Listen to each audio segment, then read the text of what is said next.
Les pluies diluviennes qui sont tombées sur Kinshasa ces derniers jours de l'année passée ont poussé le majestueux fleuve Congo à sortir de son lit. Les quartiers Kinsuka Pêcheurs et Mboudi sont complètement inondés et les habitants désemparés au regard vide ne savent plus à quel sens se vouer.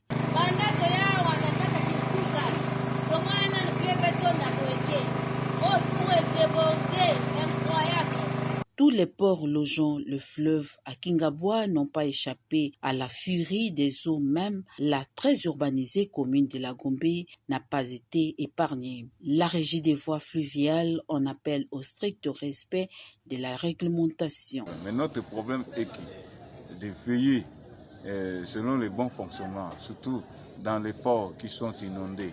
Il y a les gens qui viennent se décharger, il y a les gens qui chargent. Ça nous fait craindre, on risque d'avoir des cas de mort d'hommes et des incidences. Nous informons même nos services accompagnateurs qui sont comme la police fluviale de ne pas laisser les gens là de faire le travail de leur manière.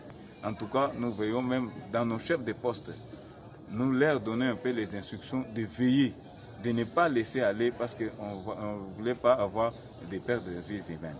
Les causes de la montée des eaux sont fournies ici par un spécialiste. Ce que nous sommes en train d'observer aujourd'hui, c'est un phénomène exceptionnel. Selon les écrits, c'est depuis 1961 que ce niveau de montée des eaux a été observé en République démocratique du Congo. S'il y a aujourd'hui certaines villes qui sont inondées, ce n'est pas seulement parce qu'il y a eu changement climatique, mais c'est aussi dû aux activités anthropiques qui ont été réalisées le long des cours d'eau. Tous ces éléments-là doivent faire partie d'une solution que nous appelons une politique nationale de gestion de l'eau de notre pays.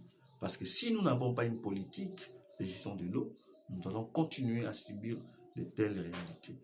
Un autre élément, c'est qu'il faudra aujourd'hui les scientifiques s'impliquent pour nous définir une modélisation des prévisions sur les précipitations, sur les températures, afin de nous aider ou d'aider les décideurs à prendre des mesures qui pourront permettre à ce que les communautés ou les populations riveraines ne puissent pas subir les dégâts que nous sommes en train d'enregistrer ces derniers temps. Cette scène est observée dans tous les autres quartiers de Kinshasa qui sont situés autour des cours d'eau et rivières. Des dispositions devraient être prises en amont pour éviter ces désagréments et autres maladies consécutives à des inondations.